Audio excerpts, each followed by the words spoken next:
Hi, Dr. Alex here, and welcome to a brand new audiobook of The Time Machine by H.G. Wells, as can be seen here, and slightly larger here. Now, if this seems familiar in any way, trust me, this audiobook is a completely new production. It bears no resemblance, or very little resemblance, to anything you might have seen before, beyond the fact that, of course, it is The Time Machine by H.G. Wells, so I'm sure you've seen versions of that before. This version has been read by my good thespian friend, Bichard Rurton.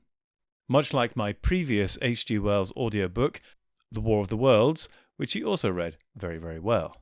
And much as I did with the promo video for that, it's probably best if I read the blurb for the audiobook straight off the back of the audiobook. The Time Machine. This is the first science fiction novel by perhaps the most famous, certainly most famous British science fiction author of all time. With the invention of time travel, he invents a whole new subgenre, one which continues to inspire to this day. This reading has been produced by Alexander Leithes with the aid of his thespian friend Bichard Rurton, doing its utmost to capture the spirit of his near namesake. Which I think probably tells you all you need to know about this audiobook.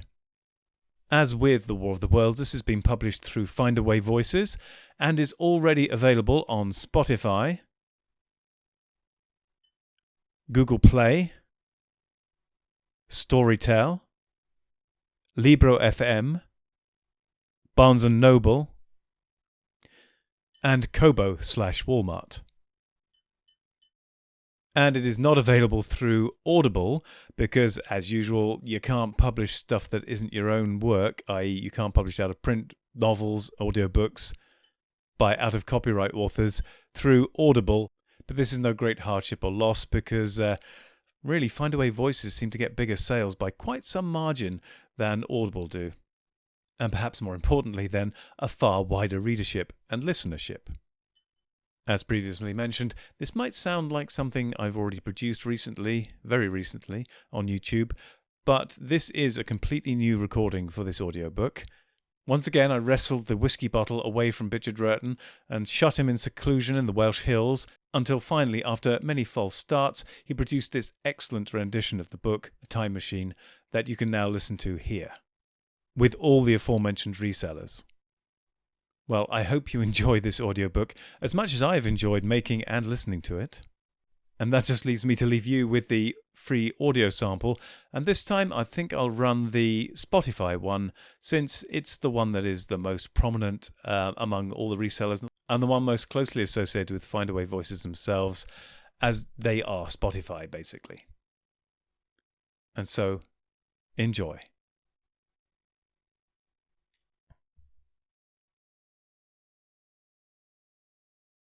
It was at 10 o'clock today that the first of all time machines began its career. I gave it a last tap, tried all the screws again, put one more drop of oil on the quartz rod and sat myself in the saddle. I suppose a suicide who holds a pistol to his skull feels much the same wonder at what will come next as I felt then. I took the starting lever in one hand and the stopping one in the other, pressed the first and almost immediately the second. I seemed to reel. I felt a nightmare sensation of falling, and looking round I saw the laboratory exactly as before. Had anything happened? For a moment I suspected that my intellect had tricked me. Then I noted the clock. A moment before, as it seemed, it had stood at a minute or so past 10. Now it was nearly 3:30. I drew a breath, set my teeth, gripped the starting lever with both hands and went off with a thud. The laboratory got hazy and went dark. Mrs. Watchett came in and walked, apparently without seeing me, towards the garden door. I suppose it took her a minute or so to traverse the place, but to me she seemed to shoot across the room like a rocket. I pressed the lever over to its extreme position. The night came like the turning out of a lamp, and in another moment came tomorrow. The laboratory grew faint and hazy, then fainter and ever fainter. Tomorrow night came black, then day again, night again, day again, faster and faster still. An eddying murmur filled my ears, and a strange, dumb confusedness descended on my mind. I am afraid I cannot convey the peculiar sensations of time travelling.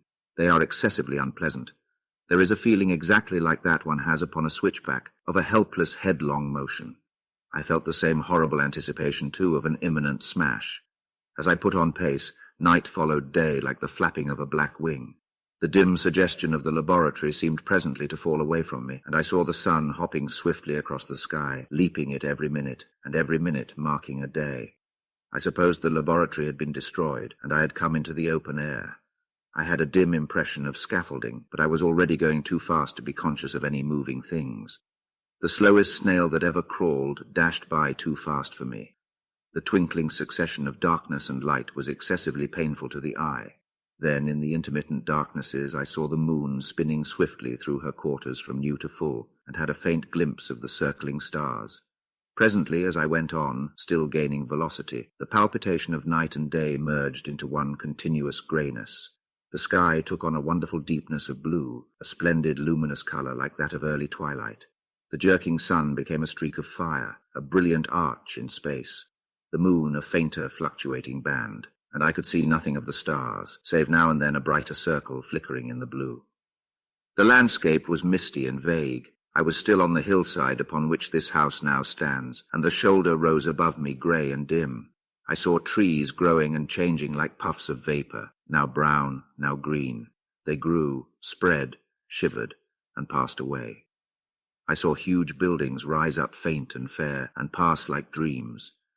The whole surface of the earth seemed changed, melting and flowing under my eyes.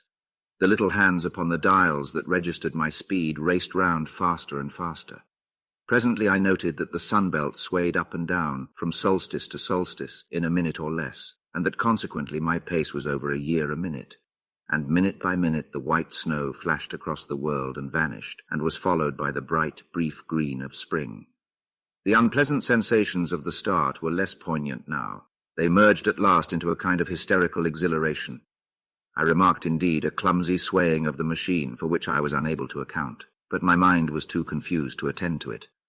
So, with a kind of madness growing upon me, I flung myself into futurity.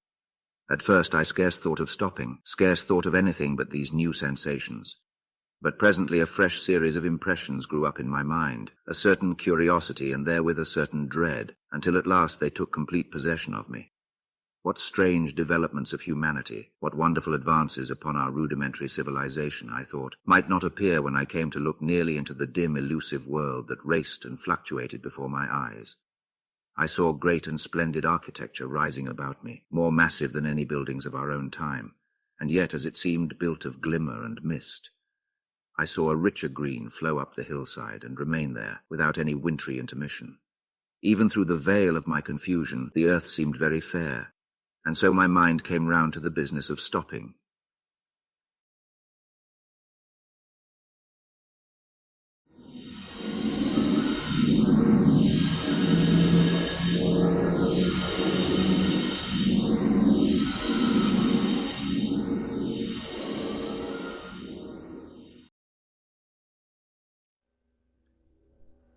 Masters, mistresses, the Doctor requires materials in order to maintain the TARDIS and ensure continued functionality. He similarly requires carbon-based comestibles to sustain his own biological functions and existence. Master would never say this, but he requires aid beyond that supplied by this unit in order to acquire these. To aid the Doctor in his various tasks and creations, this can be most effectively achieved via Patreon or Substack subscriptions, or through donations directly to PayPal. Or if you desire physical goods in return for your contributions, written accounts of my travels with the Doctor are also available on Amazon. Links are in the description below. Thank you, masters, mistresses.